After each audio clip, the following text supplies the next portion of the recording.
폭풍의 날개로 달려가신다.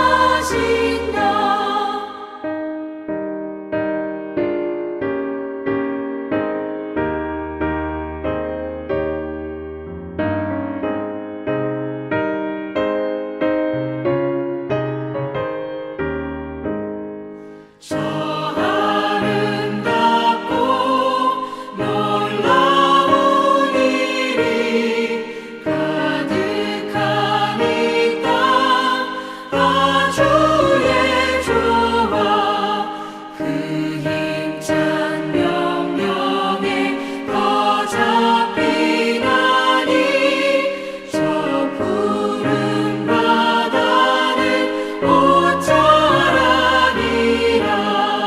질그릇같이 연약한 인생 주 의지하여 늘 강건하리. 온 백성 지으신 만왕이시니 그 자비 영원히 변함없어라.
오늘 함께 묵상할 말씀은 신명기 16장 1절로 17절 말씀입니다. 아비벌을 지켜 내 하나님 여호와께 유월절을 행하라. 이는 아비벌에 내 하나님 여호와께서 밤에 너를 애굽에서 인도하여 내셨음이라. 여호와께서 자기의 이름을 두시려고 택하신 곳에서 소와 양으로 내 하나님 여호와께 유월절 제사를 드리되 유교병을 그것과 함께 먹지 말고 이레 동안은 무교병 곧 고난의 떡을 그것과 함께 먹으라. 이는 내가 애굽 땅에서 급히 나왔음이니 이같이 행하여 내 평생에 항상 내가 애굽 땅에서 나온 날을 기억할 것이니라.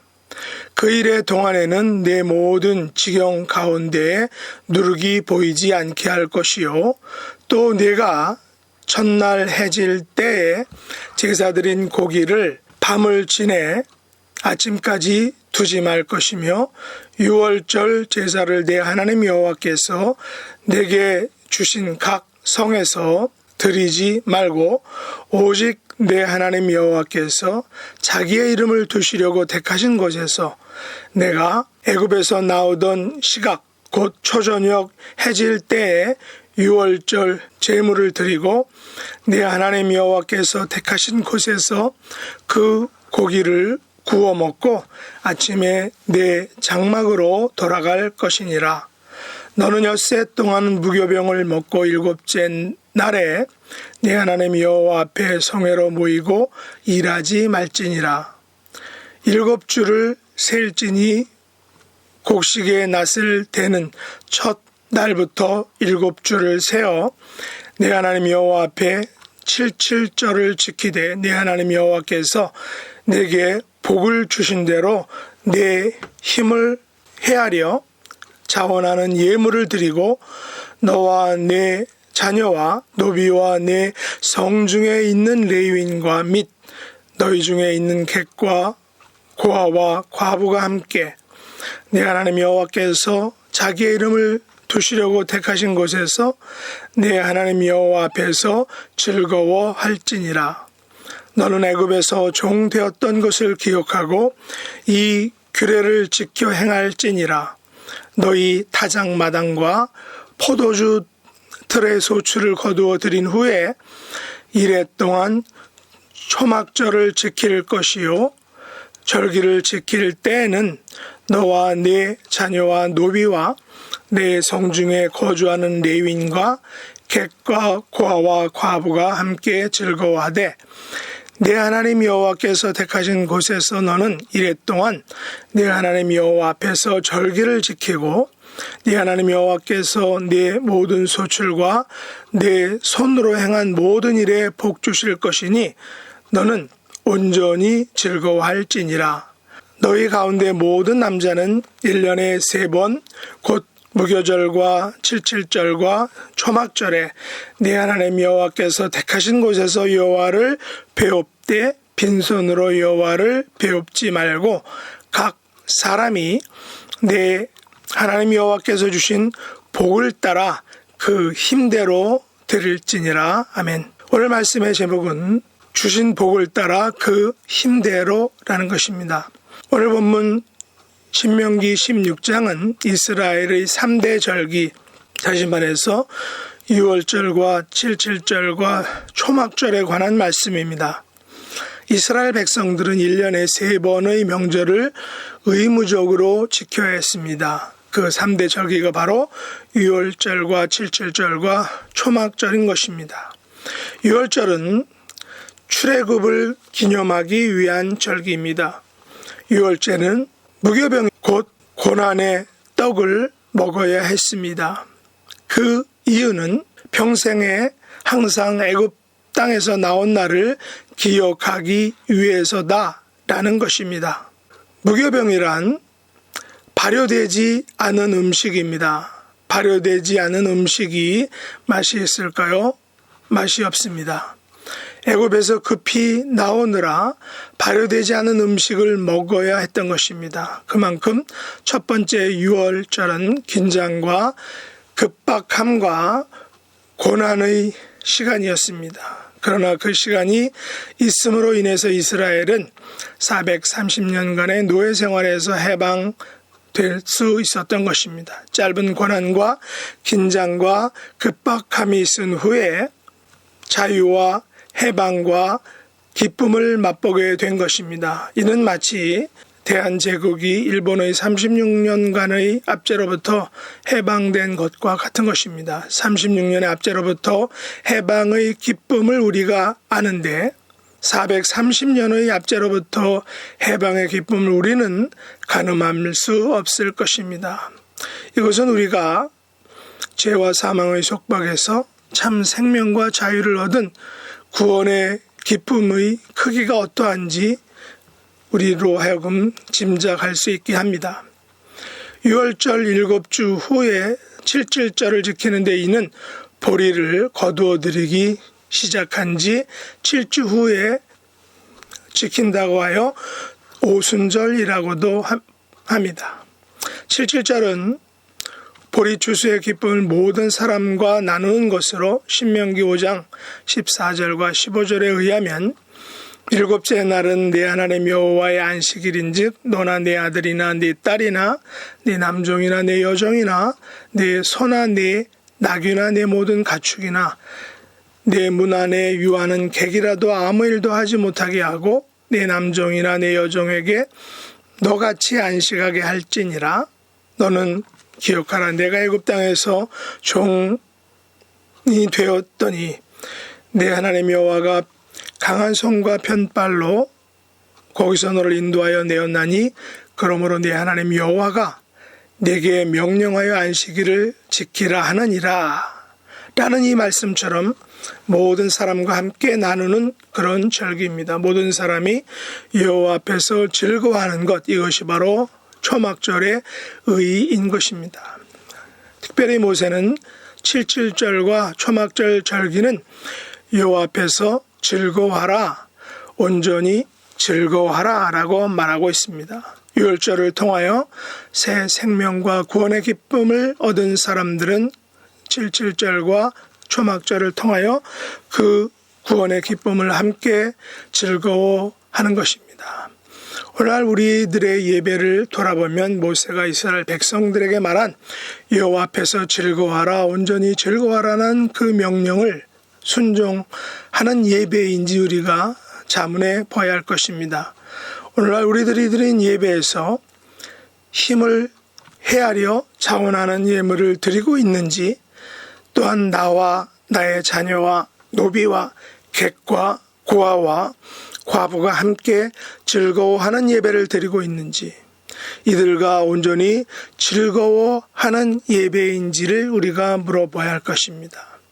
언제부터인가 우리들의 예배에서는 모든 성도가 함께 즐거워하는 예배, 온전히 즐거워하는 예배의 모습이 사라진 듯합니다. 우리들의 예배에서 여호와 앞에서 즐거워하고 온전히 즐거워하는 그 예배를 드려야 한다는 것입니다. 사실 코로나 팬데믹 속에서는 이 같은 함께 즐거워하고 온전히 즐거워하는 예배를 찾기가 좀 어렵습니다. 그러나 우리가 서부 영화를 보면 아프리칸 아메리칸으로 구성된 교회들에서는 함께 즐거워하고 온전히 즐거워하는 그 모습의 예배를 볼 수 있었습니다. 물론 전통적인 예배에 익숙한 분들이 보시기에는 경건하지 못한 모습일 것 같지만 우리가 그들의 예배를 통해서 느끼는 함께 즐거워하는 예배의 모습을 우리는 그 속에서 볼 수 있다는 것입니다. 그런데 이들이 드리는 예배의 장소는 정해져 있다는 것입니다. 그곳은 바로 여호와께서 자기의 이름을 두시려고 택하신 곳입니다. 이곳은 후일에 성막에서 예루살렘 성전으로 발전하게 됩니다. 각기 자기들이 사는 곳에서 드리는 것이 아니라 여호와의 이름이 있는 곳, 바로 성전, 예루살렘 성전에서 예배를 다 같이 드리라는 것입니다. 이것은 각기 다른 모습의 그런 예배가 아니라 하나됨의 예배를 하나님께서 원하셨기 때문입니다. 사실 오늘날 코로나가 가져온 예배 스타일의 변화 중에는 온라인 예배가 활성화되면서 여호와께서 자기의 이름을 두시려고 택하신 것, 교회에서 드리는 예배에 대해서 선택적이 되어버렸습니다. 다시 말해서 굳이 코로나 상황에서 교회를 가서 예배 드리지 않아도 된다라는 것이 보편화되었다는 것입니다. 그러나 이스라엘의 3대 절기가 잘 지켜질 수 있는 예배의 환경은 어디일까요? 바로 함께 즐거워하고 온전히 즐거워할 수 있는 공간으로서의 예배당인 것입니다. 과연 예배당이 아닌 곳에서 나와 나의 자녀와 노비와 레위인과 객과 고아와 과부가 함께 즐거워할 수 있을까요? 예배당이 아닌 곳에서 드리는 예배가 온전히 즐거워하는 예배가 될 수 있을까요? 물론 너무 극단적으로 말하는 것도 우리가 조심해야 할 것입니다. 오늘날 이스라엘 시대처럼 예루살렘 한 성전인 한 곳에 모여서 예배드릴 수는 없습니다. 우리는 각 지방마다 각 지역마다 교회를 통해서 하나님께 예배를 드리고 있습니다.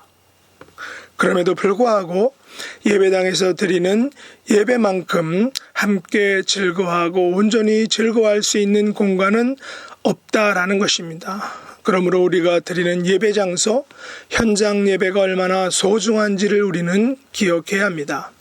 우리들이 드리는 현장 예배 속에서 나와 나의 자녀와 노비와 레위인과 객과 고아와 과부가 함께 즐거워하는 예배가 드려져야 한다는 것입니다. 모세에 의하면 예배드림은 여호와를 뵙는 행위라고 말합니다.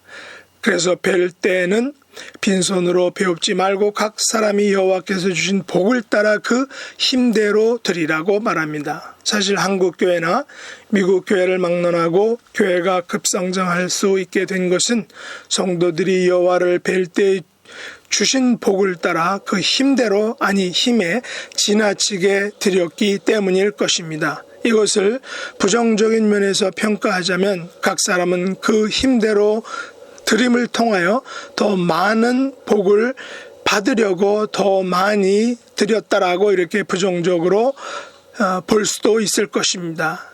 이것은 단지 산술적인 계산에 의한 것입니다. 그러나 이는 부정적인 의미가 아닌 긍정적인 의미로 볼 수 있는 것입니다. 하나님께서는 주신 복을 따라 그 힘대로 드리는 사람이 되어야 한다라고 말씀하고 있습니다. 사망과 죽음의 권세에서 구원해 주신 것은 바로 함께 즐거워하고 함께 온전히 즐거워해야 할 큰 구원의 기쁨이기 때문입니다.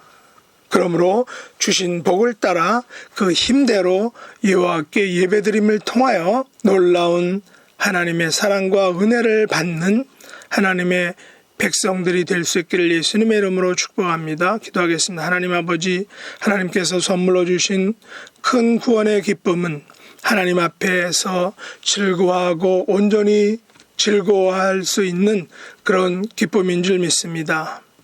그래서 나 혼자만의 예배가 아닌 함께 즐거워하고 온전히 즐거워하는 공동체적 예배를 드리는 하나님의 복된 자녀들이 다 될 수 있도록 축복해 주옵소서. 예수님의 이름으로 간절히 기도드리옵나이다. 아멘. 하늘에 계신 우리 아버지여, 이름이 거룩히 여김을 받으시오며 나라의 임하옵시며 뜻이 하늘에서 이룬 것 같이 땅에서도 이루어지이다. 오늘날 우리에게 일용할 양식을 주옵시고 우리가 우리에게 죄 지은 자를 사하여 준 것 같이 우리 죄를 사하여 주옵시고 우리를 시험에 들게 하지 마옵시고 다만 악에서 구하옵소서. 대개 나라와 권세와 영광이 아버지께 영원히 싸움나이다. 아멘.